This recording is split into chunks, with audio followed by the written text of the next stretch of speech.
Are you ready to get started? Yeah. Okay. I suppose we haven't really done any of the back and forth that Henry and I do, but I suppose that's because, Henry and I would kind of catch up. You Yeah, and and I I mean, I'm I'm with you every day, We would just Yeah. like catch up on, I guess, I don't know. How was the last 5 minutes? Good. Good, I had a nice sip of coffee. Good. I'm glad. But no, let's jump into it. Perfect. Hey there, Film Buds. Welcome back to the Film Buds podcast. I'm your host, Paul, and I'm joined today by my lovely wife and bud in all things, Lauren. Hi. Today we have our back to school episode for y'all. This is episode 185, and I decided to do something kind of cool and take a look back at the sort of birth of the teenager, both culturally and cinematically. So for our back to school episode, as people have been returning to school this week from Labor Day and things like that, we're going to be looking at Rebel Without a Cause and Blackboard Jungle, both from 1955. One in color and in CinemaScope, one black and white. They're both very different films, but they're both kind of covering similar issues that had been talked about at large during that time. We're also going to be talking about, of course, the new Matrix trailer that recently dropped, Matrix Resurrections. And we might even talk the Malignant trailer. We're going to talk about some of the stuff that we've been watching. And we'll also probably talk a little bit about Through That and 9/11 as well, because we have been watching a little bit of 9/11 related content. So, our first film is going to be Rebel Without a Cause, of course starring the iconic James Dean. And we do, as always, have a clip. So take a listen. You know what kind of drunken brawls those parties turn into. It's no place for kids. A minute ago, you said you didn't care if he drinks. He said a little drink. You're tearing me apart! What? You say one thing, he says another, and everybody changes back again! Girls don't love their father. Since when? Since I got to be 16? Stop that! I love you, Jim. That was Rebel Without a Cause from 1955, directed by Nicholas Ray, written by Stuart Stern and Nicholas Ray, loosely an adaptation of Irving Shulman's work, and the premise is a rebellious young man with a troubled past comes to a new town, finding friends and enemies. It stars James Dean, Natalie Wood, Sal Mineo, Jim Backus, Ann Doran, Corey Allen, and it even has a very young Dennis Hopper.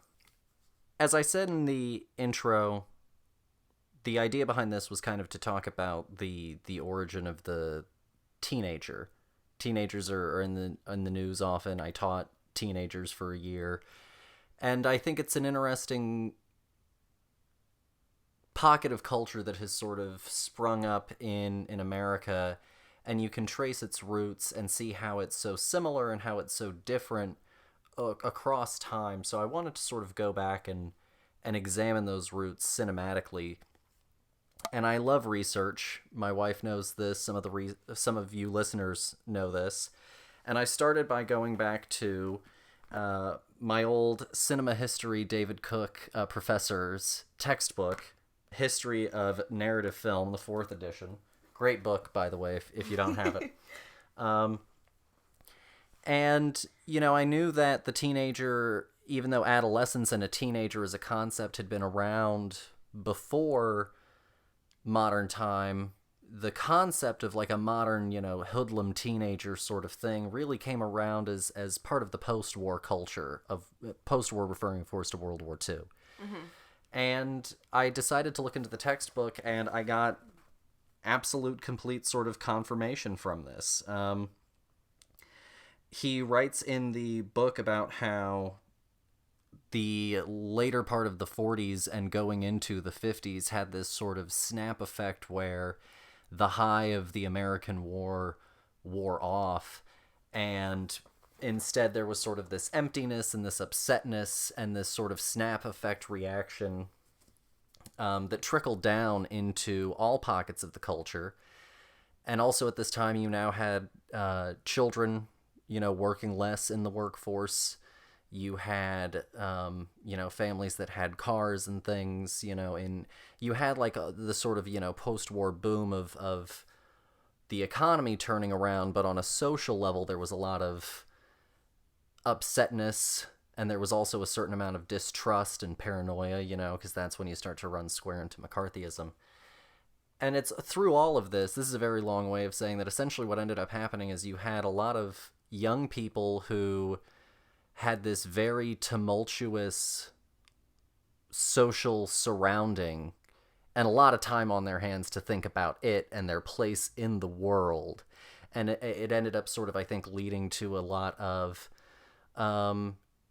that classic teen stuff that we hear about, 50s kids doing drag races. And nice actually, fights. yeah, and actually at this time you have a huge, and most people don't recognize this, you actually have a huge teenage pregnancy boom in the 50s. And it's because kids are, getting into mischief with each other and fooling around and being teens. I mean, yeah, that's the whole old adage, the idle hands. Yeah.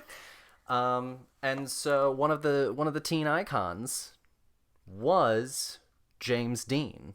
Probably the teen icon was James Dean. He was a guy that every woman wanted to be with. He was a guy that every guy wanted to be, he was emotional, but he was also cool, like it was this weird balancing act that he fought when he had to, and he was like the sensitive bad boy, he's approachable, but like also, you don't take him home to mom. Yeah.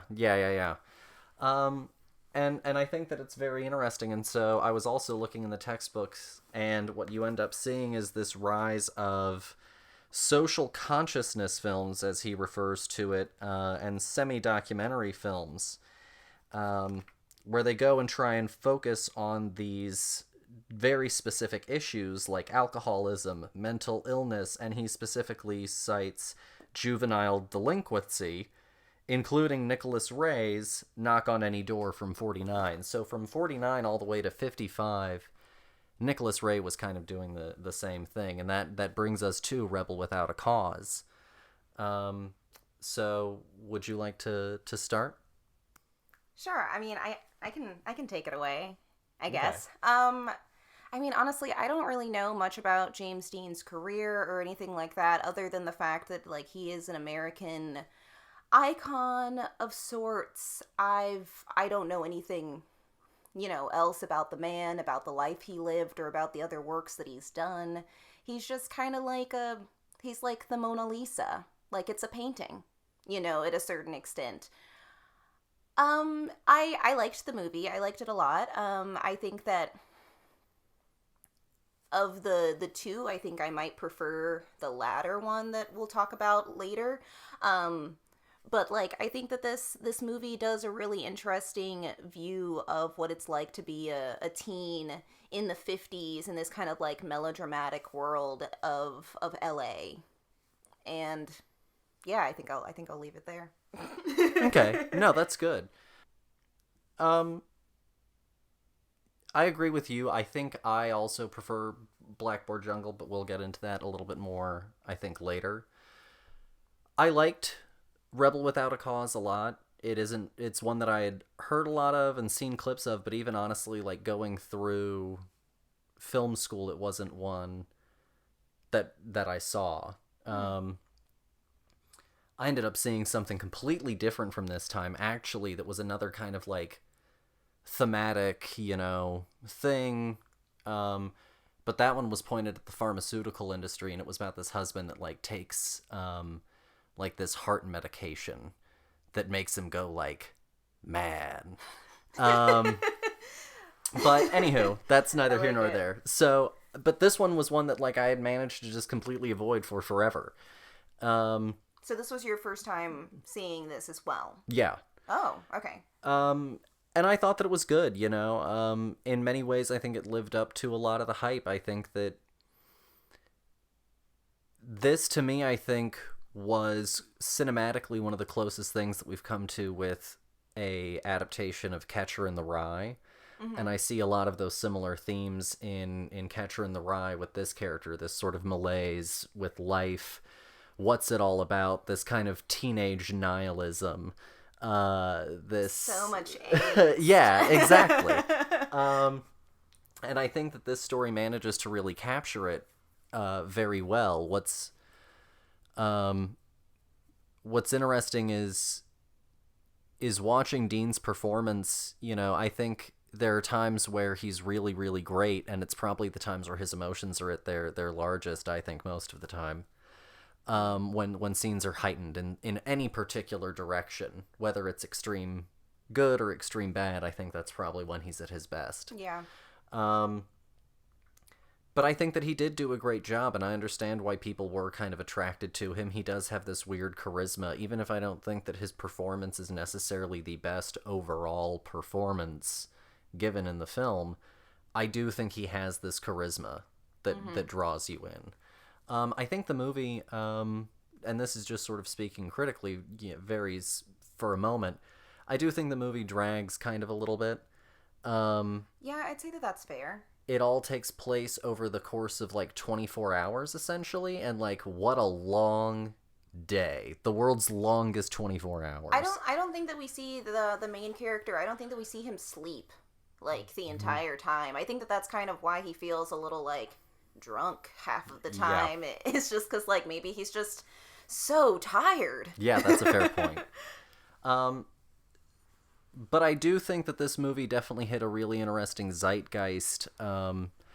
What I found extra interesting, though, when I decided to do a little digging, is this movie was sort of handed around a little bit. There was an Irving Shulman treatment and, like, early draft of the script, I guess, that it ended up being what Stuart Stern went on to write. Okay. That's also based off of some Nicholas Ray story notes on the idea. All I'm hearing is a lot of people had their hands on this. Oh, I'm not even done yet. So apparently, though, what all this actually comes from is actually another book that shares the title, Rebel Without a Cause. But what's interesting is that book supposedly comes from a psychologist or a psychoanalyst of some kind. And it was Rebel Without a Cause, the hypnoanalysis of a criminal psychopath.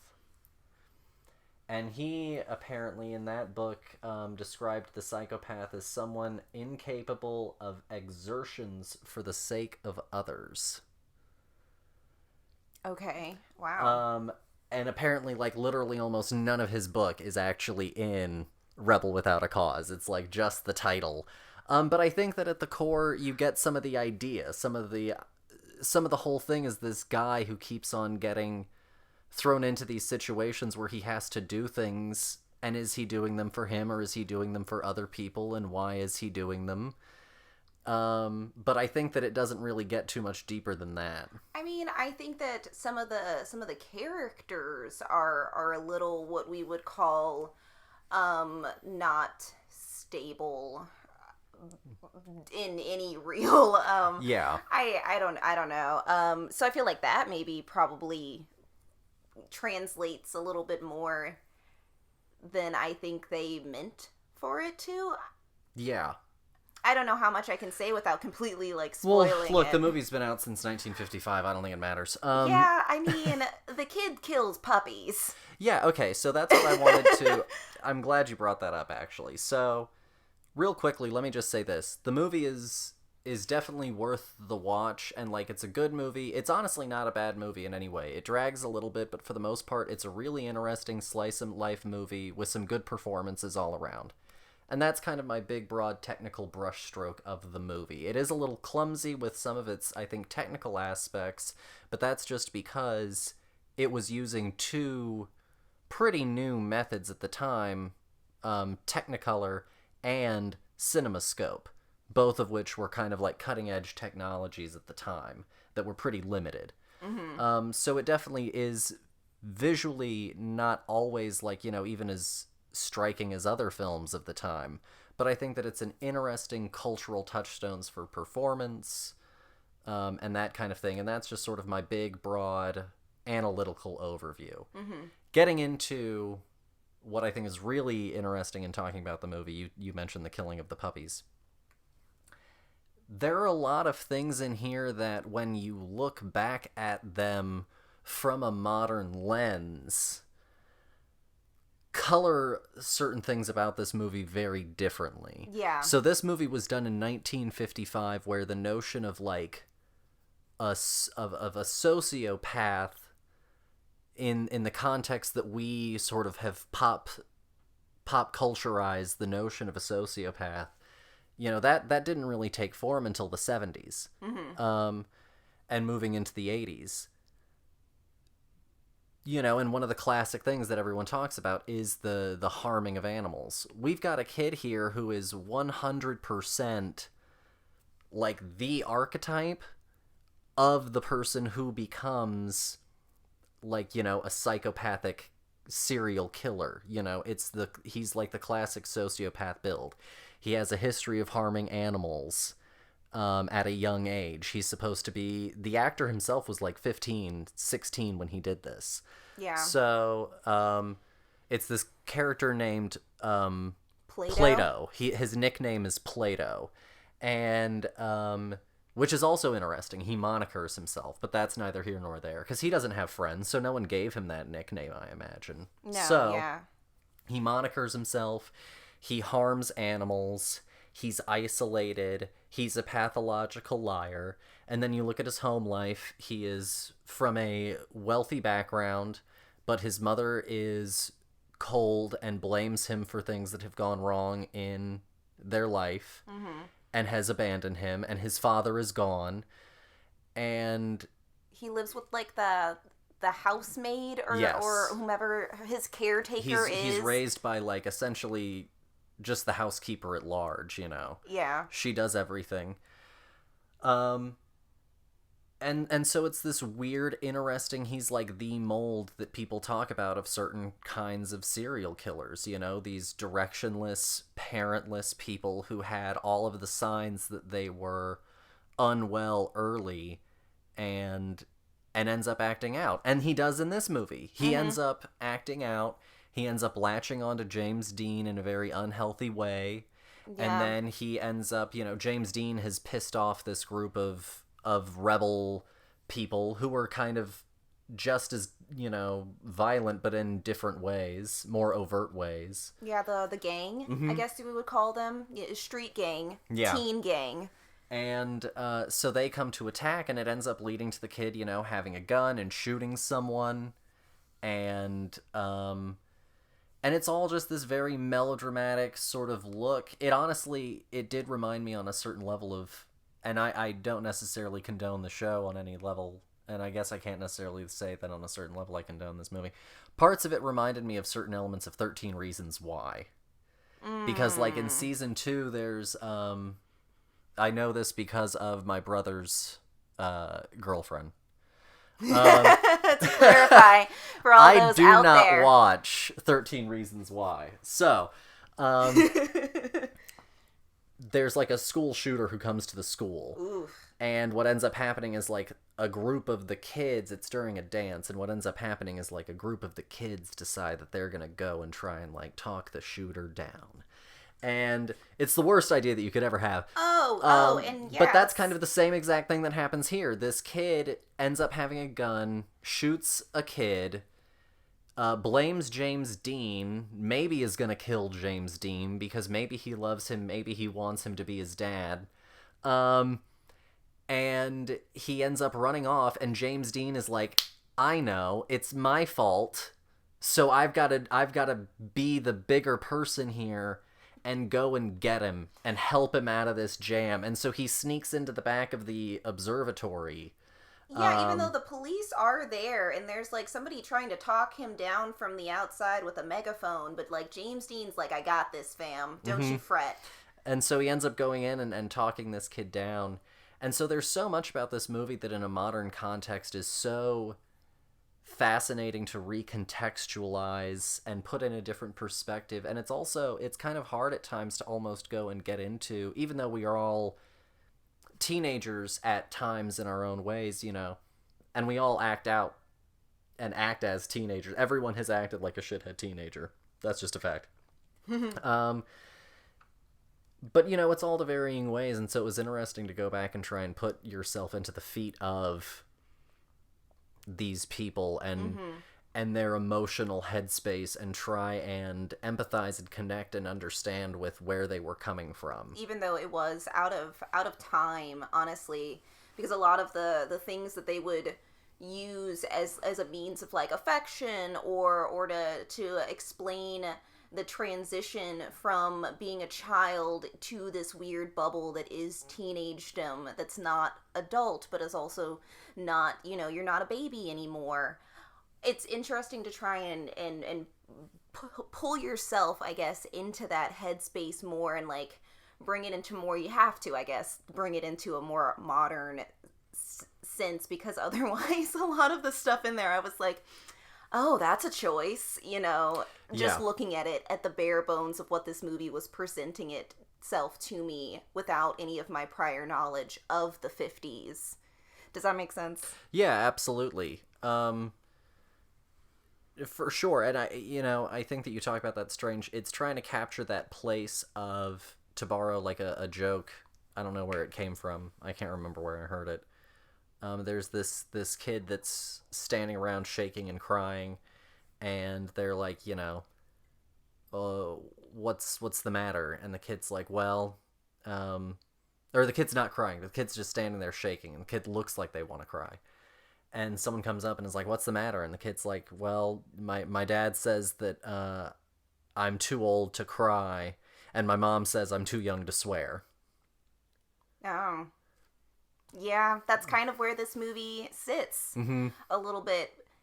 Well, and it's because really, not only because of the post-war boom, but because of social change where now there were child labor laws and things like that, but also economic prosperity and a middle class existed, you did suddenly have a whole group of people who for the first time didn't have really much of anything to do, because it used to be you were a child and you did just a little bit of work until you eventually kind of got to be a teenager, and then you did a lot more work. Yeah. You know, and you worked alongside adults in adult jobs. And now we've changed the game. Yeah, you know, for the first time, it was understood that, like, no, you were going to take the time to slow down and fill your brain and not do adult things. And so it ended up creating this kind of, I think, you know, that weird, well, now what? And I think that there have been times all throughout history where certain shifts have now created this attitude of, well, now what? You know, when nomads finally shifted to society, I'm sure that there were a lot of people who were like, now what do I do? I had so much walking time. Yeah. Do I feel that with sitting now? I don't know. I've gotta do something. You know, that kind of thing. And then they started thinking, and that was a whole crazy new stuff started happening then. So it's that kind of thing. Yeah, I think, yeah. You know, I get you. But I think that also gives us a perfect sort of segue to our next film, which explores it in another kind of light. Blackboard Jungle. Let's before we rate this bad boy. Yeah, exactly. Well, since you started, go ahead. Out of 5? Out of 5. Oof. I'm gonna give this movie, I think, a 2. Ooh. Like, Damn skills. and I don't mean that, I guess, in a negative sense, but, like, I have to give this movie its dues for how age has affected it, I guess. Mm-hmm. You know, some things have not aged well with this movie, and while I think it is a really interesting window into a perspective, I'm not saying that I'm gonna watch this movie all the time. Okay, I get that. You know? So yeah, no, like, I liked it, but also, like, coolio. And one and done. Okay, I'm gonna go 3.5. Oh, okay. I think that there are a lot of merits to the story. I think it is interesting, and I think that it also has a lot of revisit value for a lot of reasons that maybe even extend beyond the meat of the film itself. Yeah, but you know me. I'm not really a Holden Caulfield kind of a person. No, yeah. And our lead is pretty much a Holden Caulfield for me, and I just can't. You struggle with that, I get that. No, yeah. Like, what do you have to be so angry about? Calm down. Your life is fine. Yeah, especially compared to some of our next film. Oh, yeah. So, our next film is Blackboard Jungle, and as always, we have a clip, so take a listen. You are now listening to Rock Around the Clock. This is the theme music from MGM's sensational new picture, Blackboard Jungle. Many people said the story could not, must not, dared not be shown. The picture already has the movie and book world gasping. Blackboard Jungle deals with an explosive subject, the teenage terror in the schools. It is the frankest, the toughest, the most realistic film since On the Waterfront.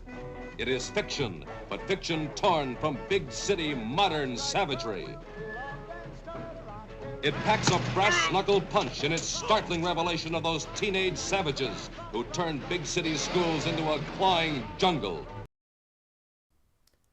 So, that was Blackboard Jungle from 1955, directed by Richard Brooks, written by Richard Brooks, adapted from a novel, The Blackboard Jungle, by Evan Hunter, starring Glenn Ford, Anne Francis, Lewis Calhern, Margaret Hayes, and Sidney Poitier.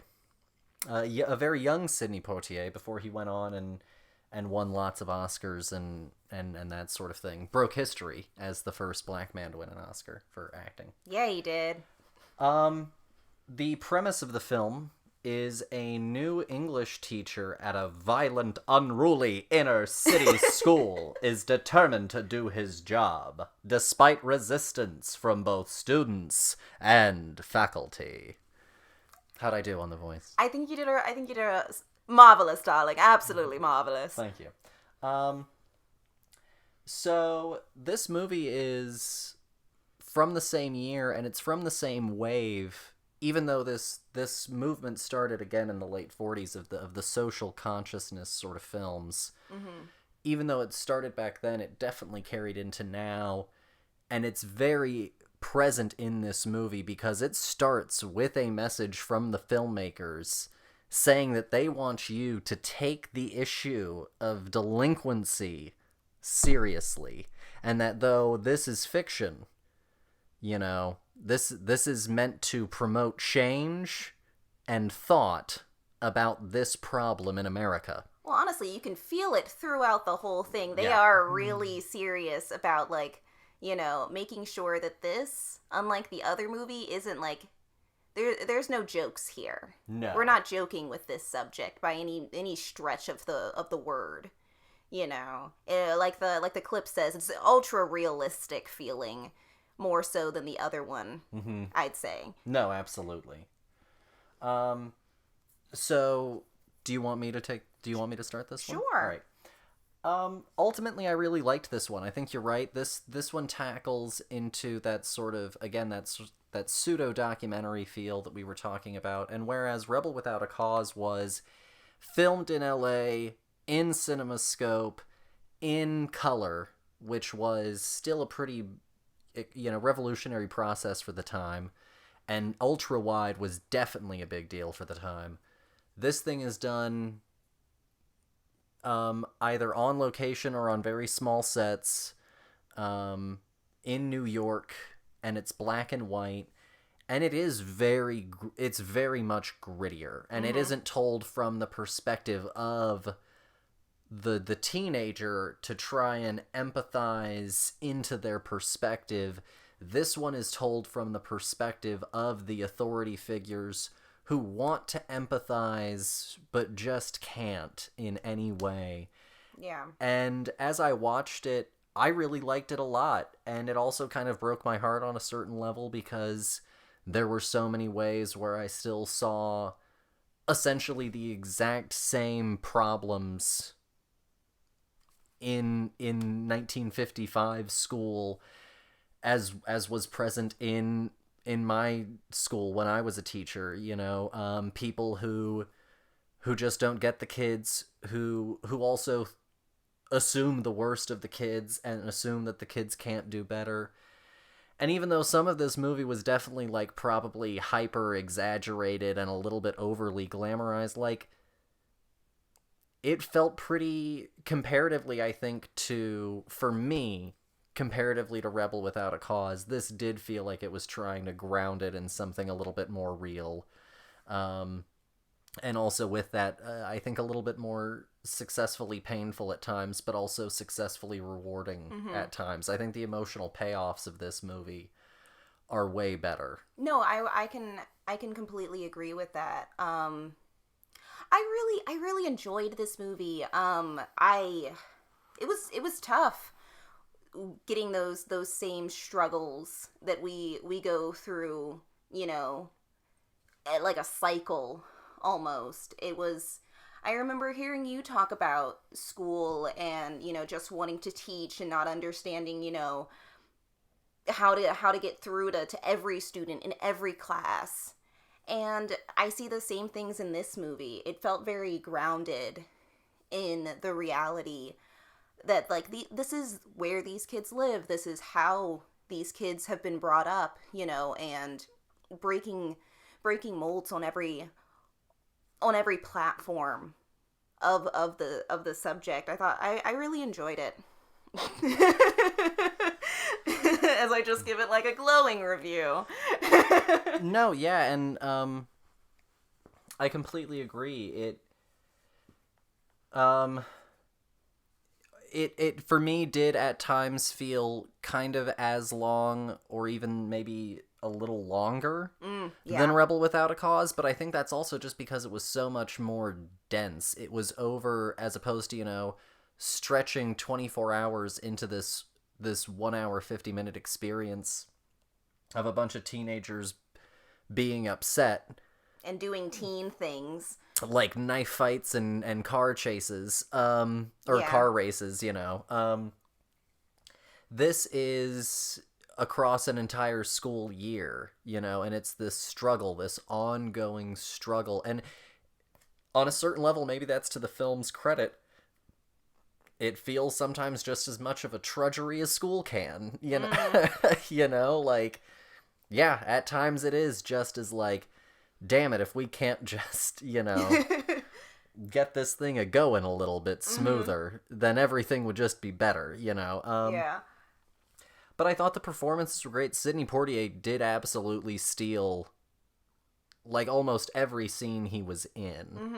And the big star of the movie is Glenn Ford, our teacher. He was the big star of the movie.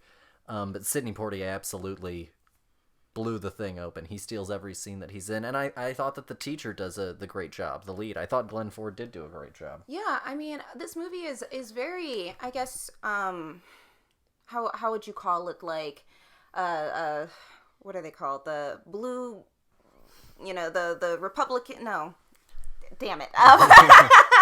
The blue collar Democrat, that's what it's called, the blue collar Democrat, where you know, it's so progressive for the time. They're talking about stuff that I guess when I imagine the 50s in my mind, you know, we didn't talk about people losing babies or anything like that. You know, it was so pish posh, so hush hush, and this movie is like, no, racism is bad. You know, we have to be concerned about these things. We have to work as a community, you know, in order to get better. And like, sure, this movie has like, every movie I feel like to a certain extent has some aging issues, and there are some, like, you know, we're gonna punch a child, but it's usually a child who punched first. So but no, I really feel like we're almost kind of like watching just like an older version of like a similar time just play out right in this movie, where I'm like, yep, the same old struggles, same old, but like these are also the people who are like, no, let's not do still any of the things that even back in the 50s they wanted to do. Yeah.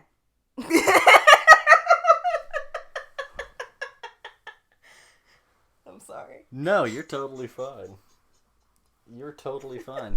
No, because, like, essentially what I think that, you know, what she's getting at is that back in this movie, what Glenn Ford is kind of preaching, you know, at one point is, you know, you need to stop looking at these kids as animals. And, like, are there some bad kids, like, you know, here that maybe, you know, aren't going to ever circle around? Sure, but what you need to do is you need to get the ones that you can reach out to, you need to reach out to them, you know, and you need to pull them onto your side, and you need to engage with these kids, and you need to understand their community and where they're coming from, and you need to reach out to them in ways that are impactful and meaningful to them. You know, if you want to get them thinking the way that you want them to think, you have to find the things that are going to spark their brain. And all the times, you know, I would hear, you know, oh, kids can't do that. You know, these kids can't do that. These kids can't learn that. Why? Because they live in this neighborhood? That's presumptuous. And so, but, and so I think to what my wife was saying was that there isn't really that much of a dissimilarity in some of the struggles that that people have been facing for a long time. And we could, you know, potentially do some of these things moving forward, and I think that she just sometimes is very frustrated by the lack of momentum, and how it can sometimes very much seem that we are still fighting the same battles that we were fighting then. But I think that that's also kind of why I liked doing this episode, was because it did highlight how even though some of the content and some of the context and some of the touchstones have changed, the arguments and the undertones and the underpinnings have not. Yeah, and I love getting to go back and watch the things that for somebody was new and exciting and interesting, and getting to see a glimpse of the things that they, you know, how they lived their lives and how they deemed worthy, you know, to portray, I guess, different types of society in different ways, and how we can use that to grow as a society instead of just repeating the same kind of conflict and non-resolution, I guess, that we've been doing for so long. But I loved watching these movies. I always love going back and watching old stuff. You know me. I usually stop in the 80s. So yay, 50s movies. Huzzah. Teenagedom hasn't really changed, guys. Honestly, that's all I learned from watching these movies, is that we all go through angsty phases where we think our parents don't understand, but they've totally been there, just a different version of there. And we all just have to take a breath and learn to listen to each other better. Yeah, I think that's fair. As a random aside, beyond also, you know, having I'm sure, you know, a modern and divisive message, even by today's standards. It was also divisive back then, with some people saying that the story matter of the story, I'm such an idiot. With some people saying that the story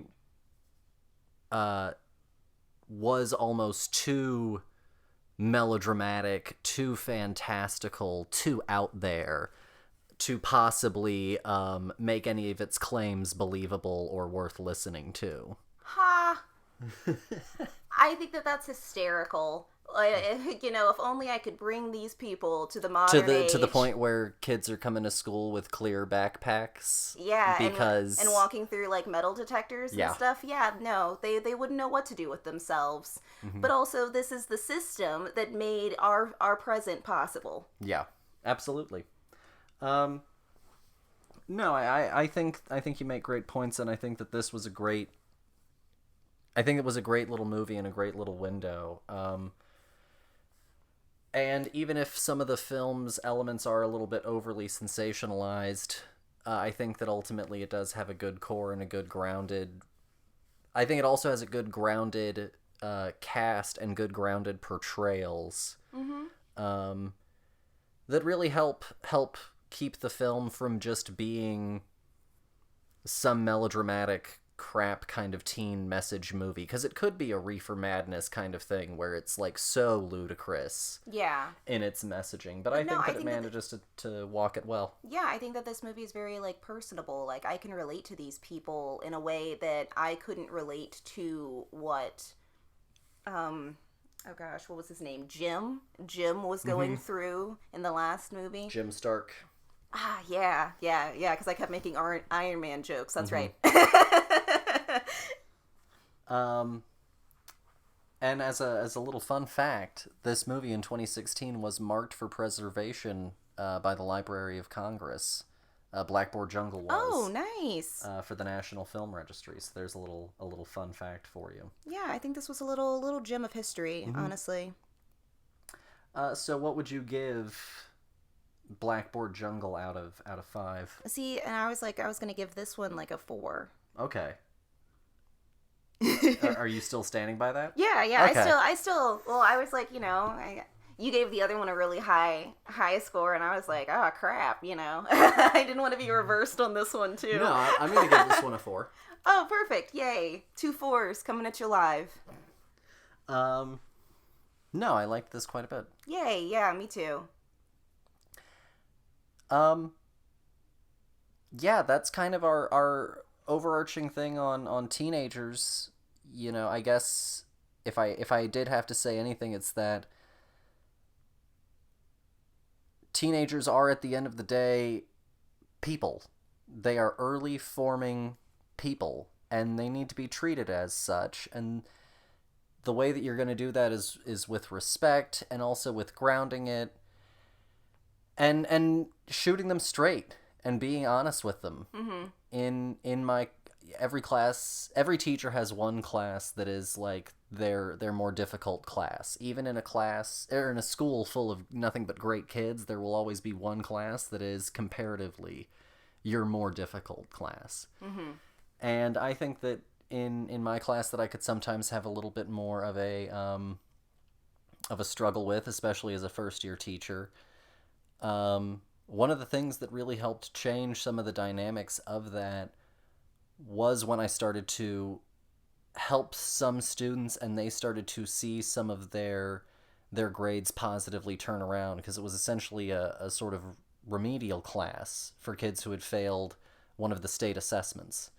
And one of the big changes that I saw in that class behaviorally was when they started to pass the assessment that they failed the year before and weren't going to have, like, that was a big change in our relationship in that class, Yeah, because it's not only just like a positive growth of within the system, but also, it's a personal growth, because achievement is the best kind of reward.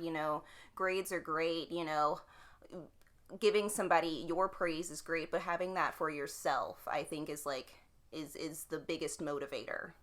Yeah, absolutely. And yeah, it's always hard and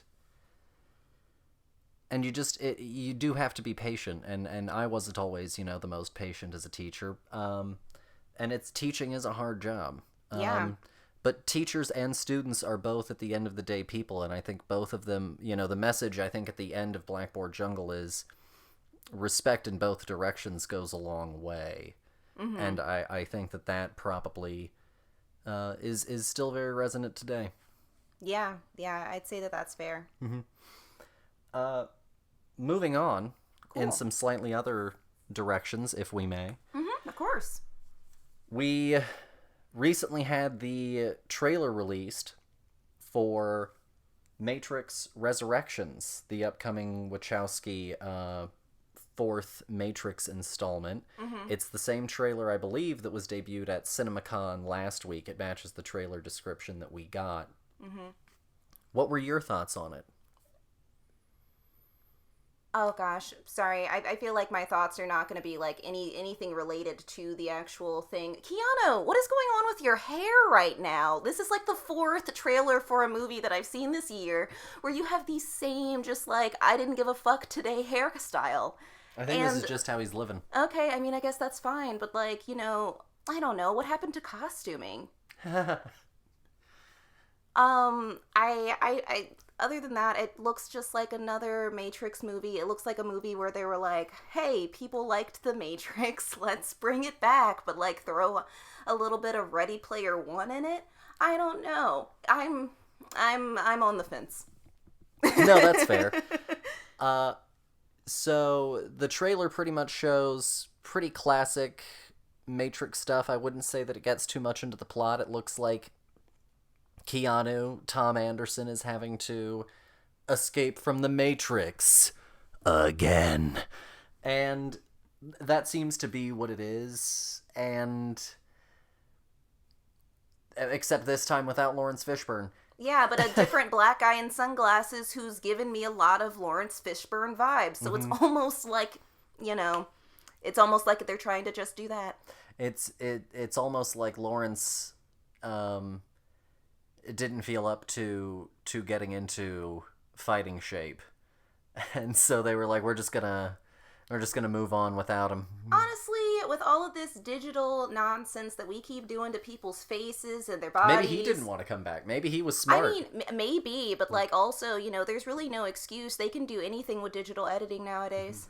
But maybe he was the smart one of the group. Maybe he was the one that was like, you know what? I'm out. Because, like, it feels like, if I can, guesstimate, it feels like this movie's going to be like him in the Matrix, having visions of the past and being reminded of people and why do I recognize this woman's face? It's because we've had a whole future past life together. Nonsense mamba jamma. He's going to get back into the thing and then they're going to make a whole new movie franchise out of this. We're going to have 6 new movies, 10 TVs, shows, and all the nonsense because it's never going to end. That's fair. So this one is written exclusively by Lana Wachowski. Okay.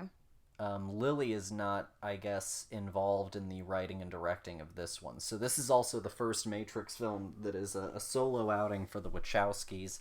This might be their first solo outing directing. This might be her first solo outing directing ever without her sister.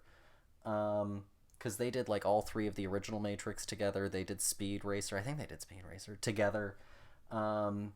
They did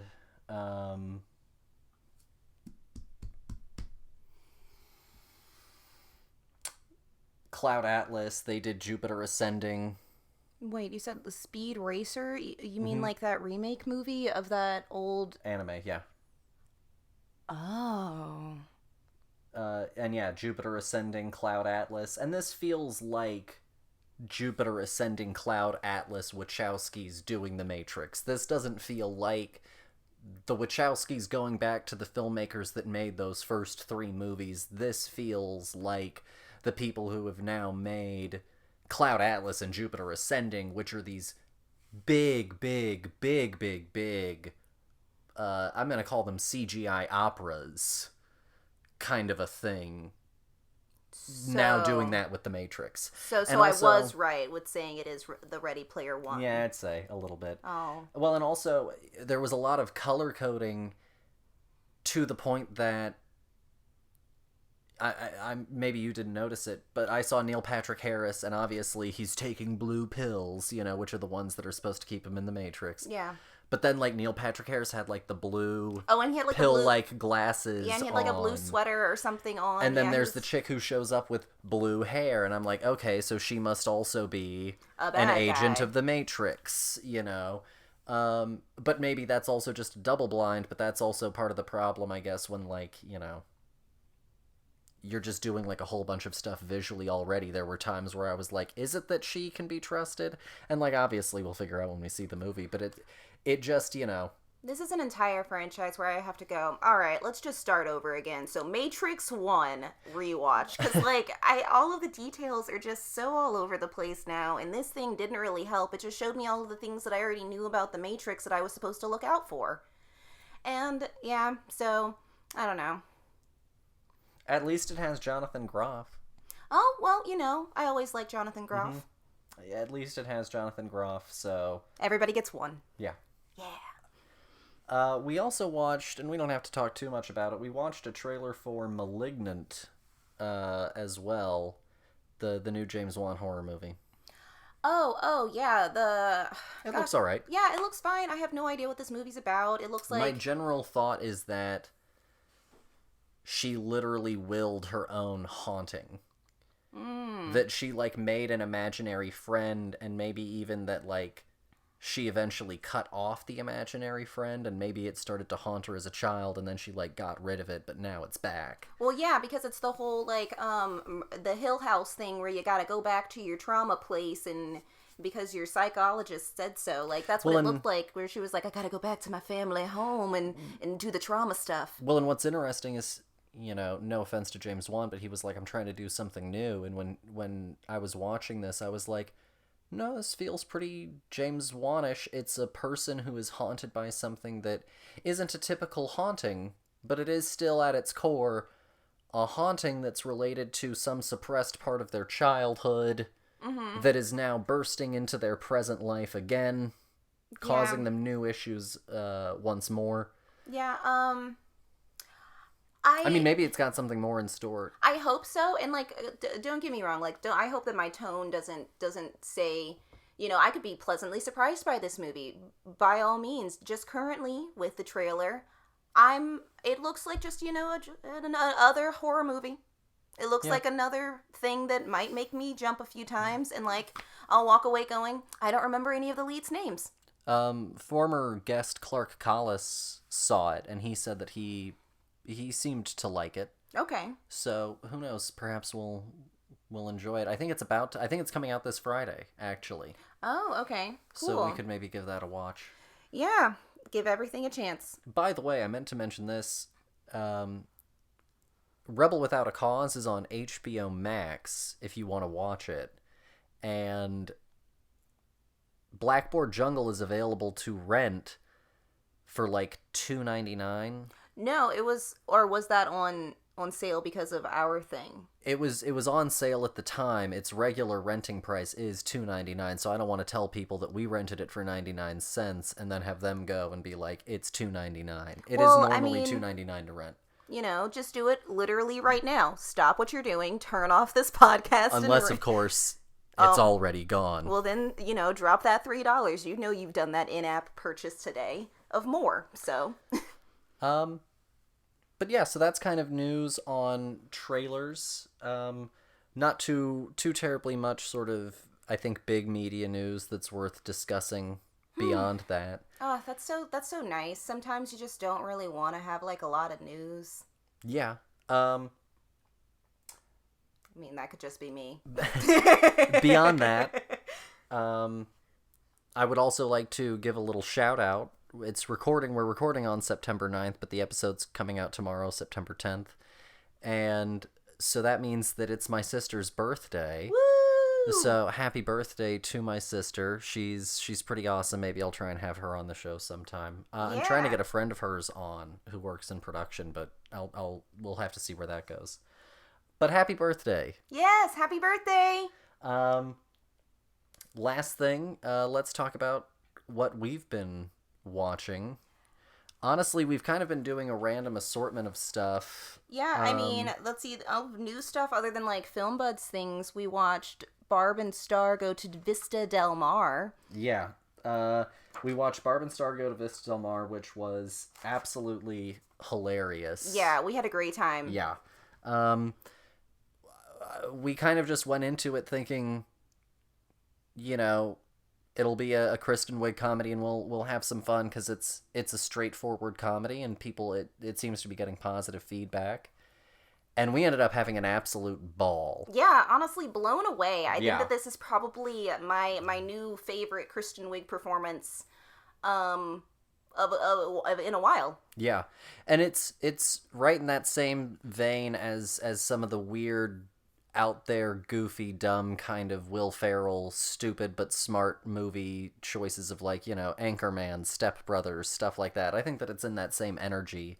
Yeah. Wayne's World, Yeah, but Dumb I and think Dumber. that it's doing it more earnestly instead Yeah. of, like, ironically, and so, like, it's actually funny instead of it being like, oh, I see that they're trying to do a joke here. Yeah. Delightful.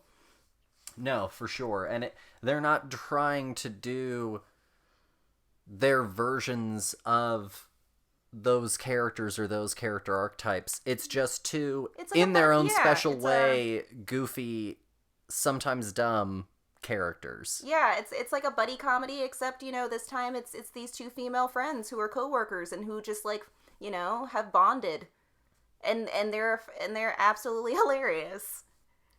But it was a really good time. We did it for date night, and it was a lot of fun. So we definitely recommend it. Yeah, highly.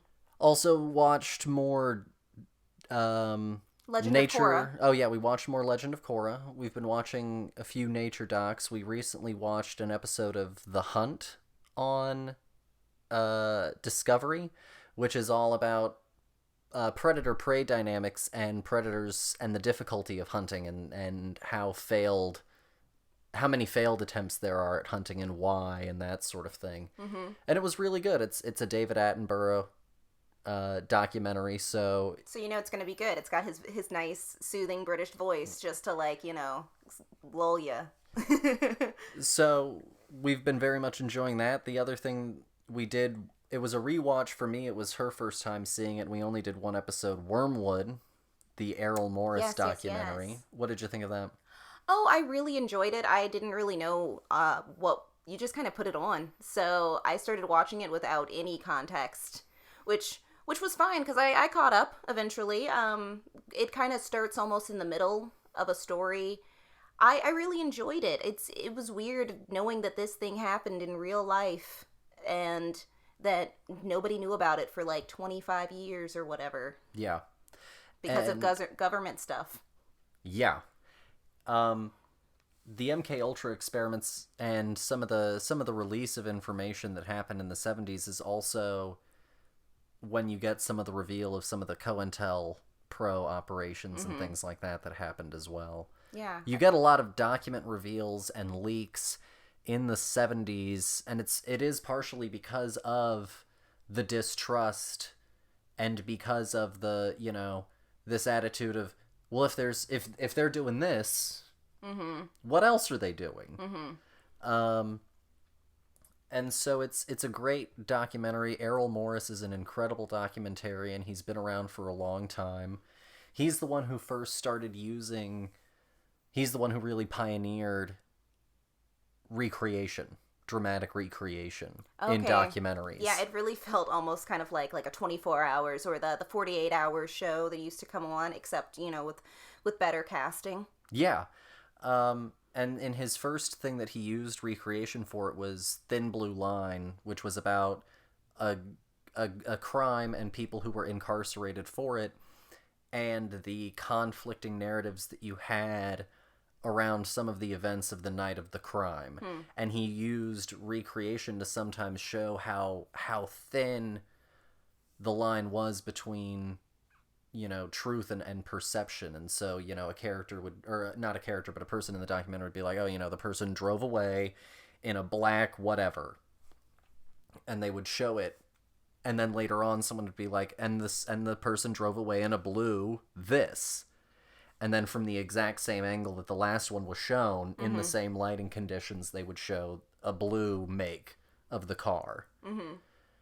And then they would also sometimes, show the two of them back together. And he does a lot of things to draw your attention and play with and highlight words and ideas and specific parts of the text that he wants you to focus on. So like the whole fell or jumped in the first episode of Wormwood, where he's flipping this image. Oh yeah, and the screen does that like mirroring break where it's like he's just repeating it over and over again. It was very effective. I was like, what is happening? Yeah, because the sentence is essentially this guy being like, fell or jumped, and I spent years arranging how those words, could sort of mean similar things to each other, and what all those words could mean. And so they take that like sentence and then they just tile it out and multiply it. Yeah.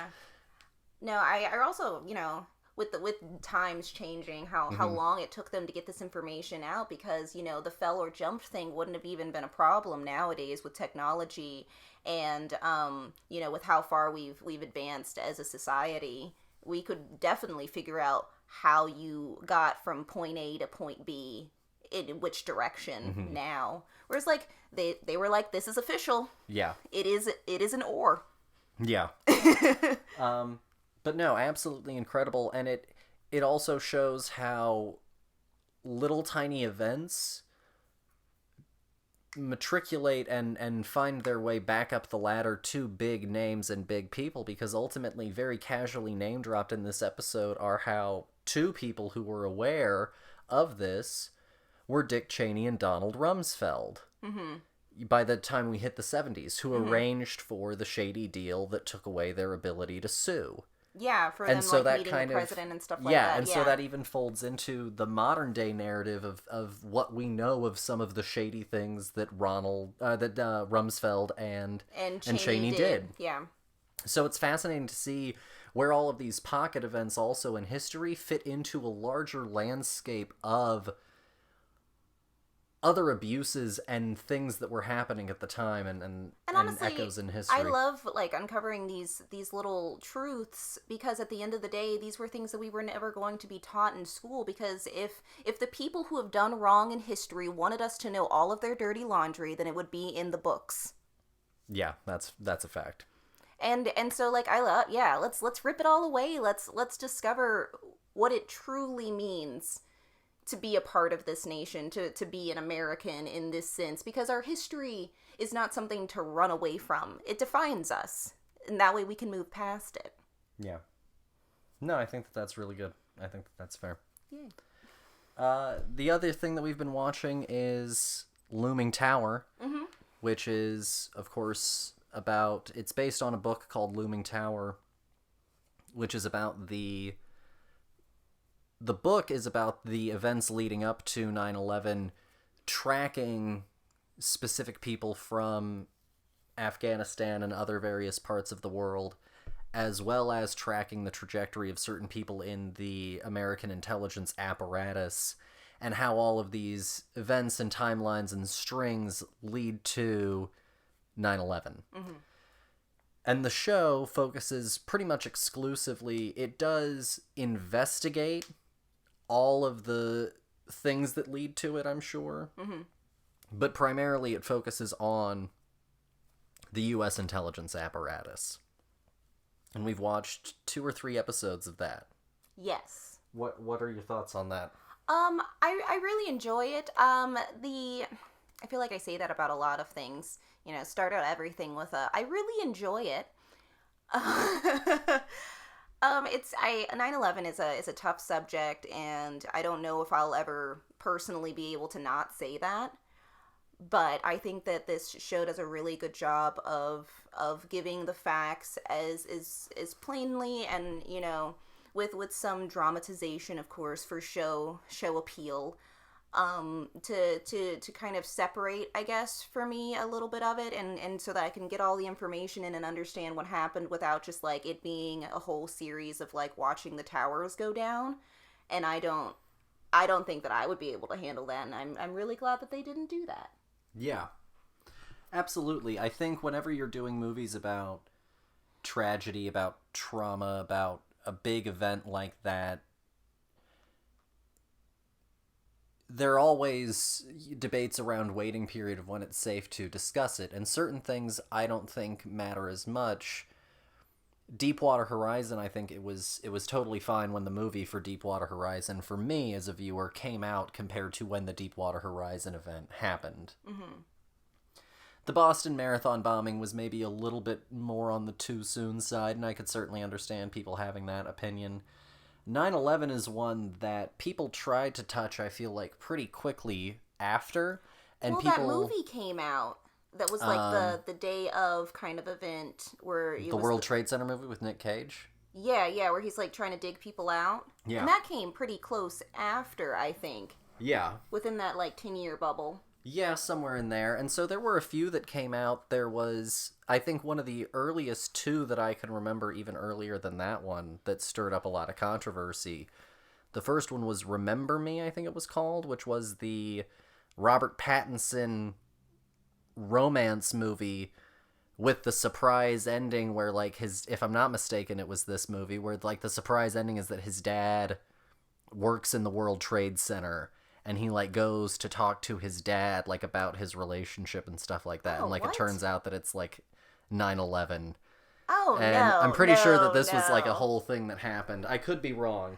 That's fine. I think that my subconscious knew that I didn't need to know that this movie existed, and I missed it entirely in real time. And then another one was the movie United 93 from director Paul Greengrass, I think, who directed Bourne Ultimatum, Bourne Supremacy, Green Zone, some other things.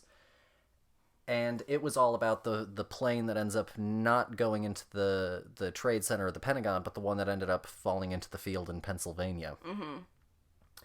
Mm-hmm. And that movie got a lot of heat just because of how soon it was, but actually, like, it's a pretty, as far as depictions go, it's a pretty good one. He made this very conscious effort to not use anyone's names. Okay. So instead it is truly just this kind of story of these survivors choosing, you know, to try and do something in these insurmountable odds. Mm-hmm. And the sacrifice that they end up making as a result of that. Yeah.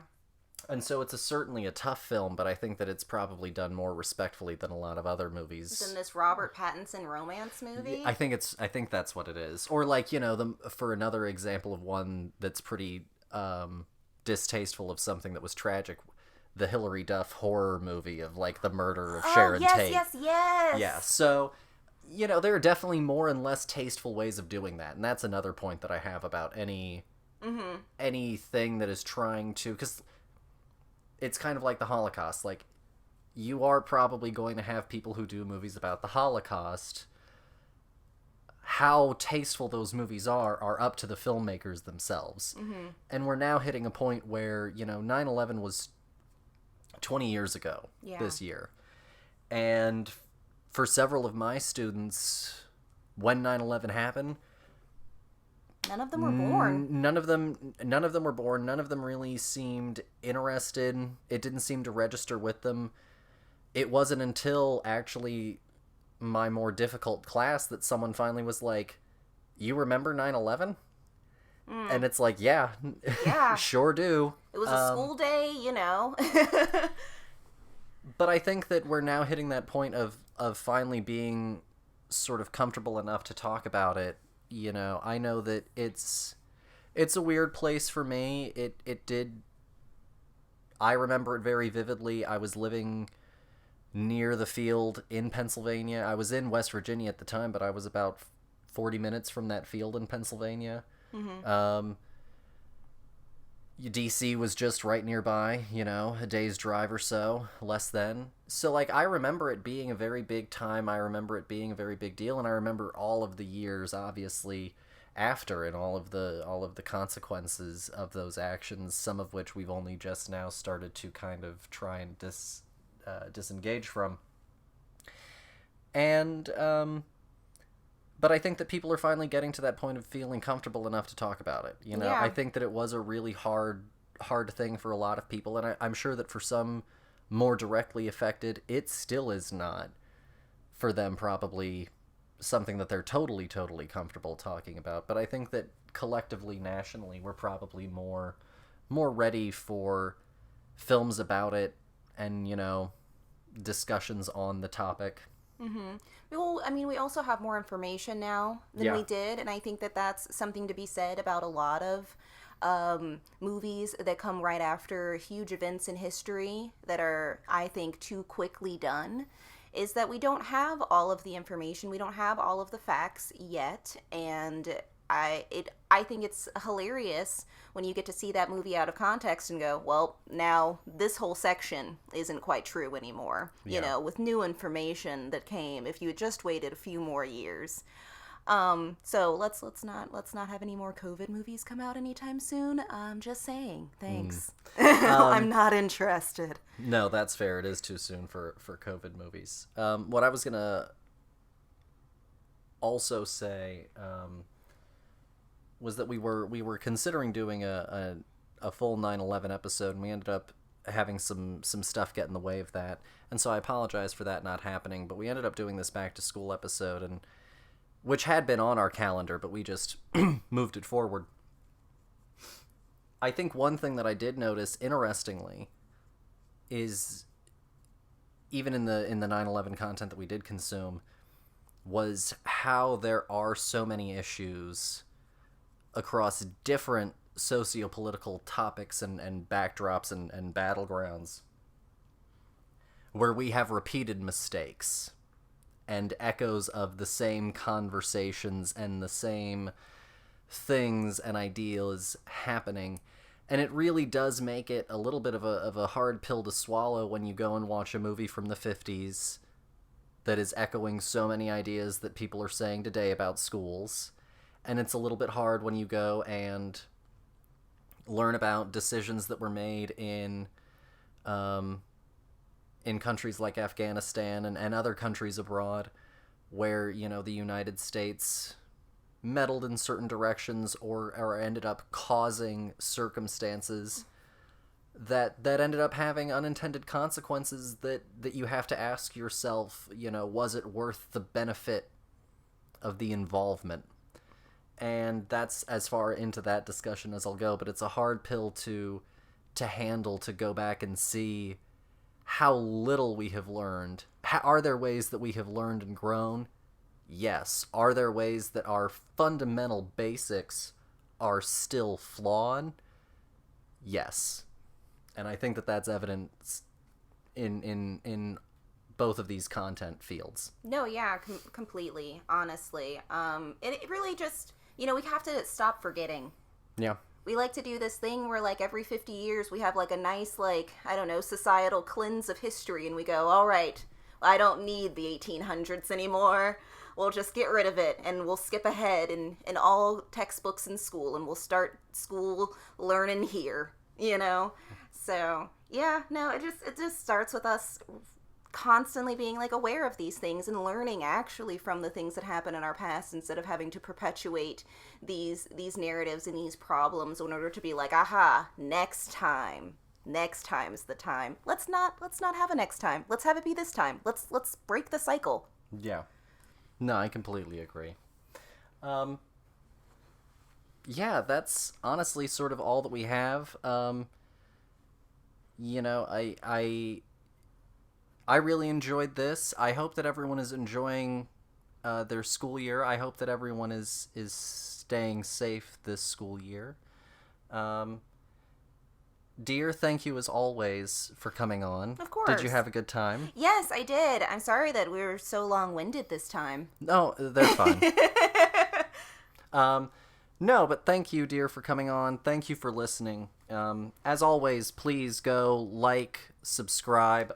You know what? Actually, on our Twitter, Film Buds, I did put up a little poll. I'll share the final results of the poll next week, but I did put up a poll on what is your favorite teen movie, Rebel Without a Cause, Breakfast Club, Clueless, or Mean Girls. Currently, our winner is Mean Girls.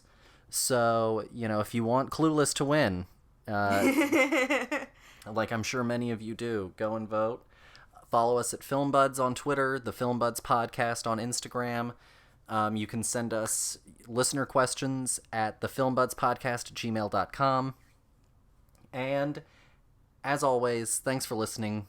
Keep watching. Bye. Bye.